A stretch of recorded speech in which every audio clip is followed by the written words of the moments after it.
Hey everybody, Jeff Uveino here at the Athletically Honest, and today I want to talk about tanking and the effects that it's had on professional sports.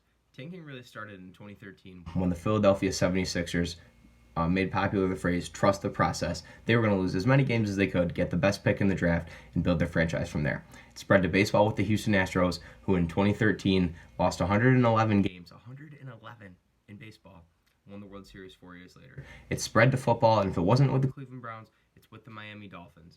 It's everywhere. We can't stop it. And here's the trend that I've started to notice tanking has had on professional baseball. There are 4 teams this year in the MLB that are going to lose at least 100 games. There's about 200. There's about 2 weeks left in the season. 2 teams have already lost 100 games. 2 more are going to. And there's also the Yankees got their 100th win last night. Astros got it 2 nights ago. We're recording on September 19th. There's games to be played. The league's top heavy, the league's bottom heavy, and there's less in the middle, which means less parity. Parity is the key word here. Parity is the best thing for sports. It keeps you on your toes. You don't know who's going to win, and that is why we love sports, is we don't know who is going to win. When you have 3 teams winning 100 games, as there was in the American League alone last year, it makes it tough to see that parity. Last year, the Red Sox won 108 games, Astros won 104, the Yankees won 100. 10 years ago, when the Yankees won 103, they were by far the best team in the league. Cruised to the World Series. And now, you win 100? Good luck, buddy. You should save it for the playoffs.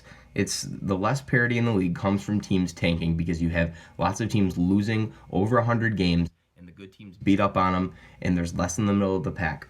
The reason we love parity is because it keeps more fan bases involved, it keeps more teams involved, and it keeps you on your toes.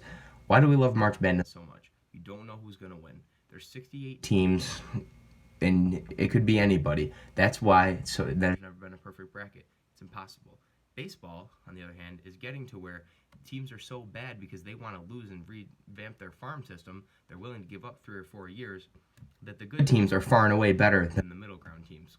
There's almost no divisional races this year. There's one in the National League Central. The other ones are all 8-10 games, which is no fun.